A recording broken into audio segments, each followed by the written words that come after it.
The opposition Saint Lucia Labour Party has taken issue with the ban on the sale of alcohol, describing it as discriminatory. It is one of 9 recommendations announced by NEMAC to control transmission of the virus. Second Deputy Leader of the Saint Lucia Labour Party, Shawn Edward, points to a perceived double standard as visitors are allowed to purchase liquor while locals are not.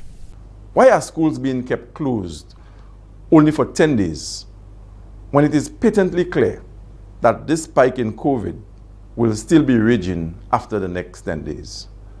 There is no justification for construction operations to be allowed after 9 p.m., except that the government wants to relentlessly pursue its election work program.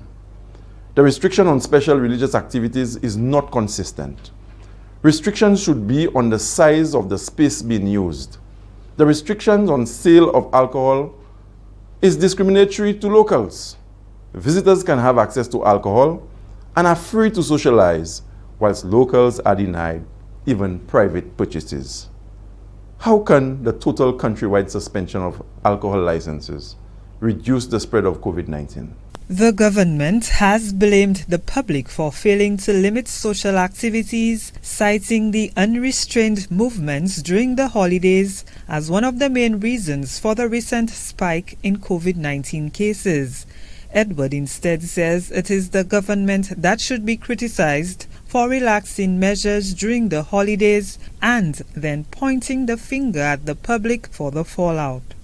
Little wonder that these protocols have angered the people.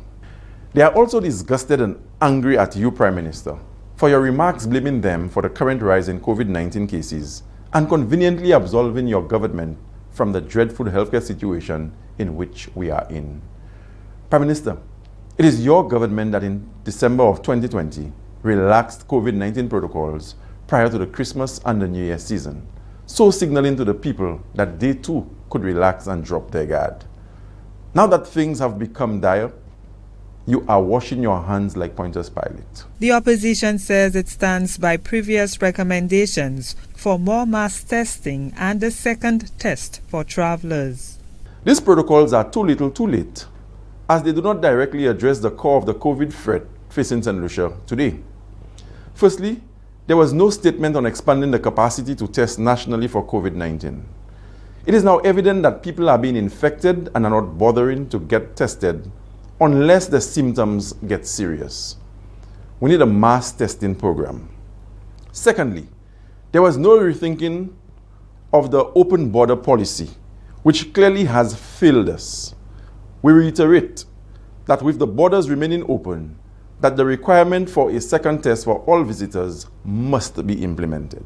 The SLP has called on the government to provide a clear statement on the capacity to isolate positive cases to avoid persons breaching stay-at-home requests.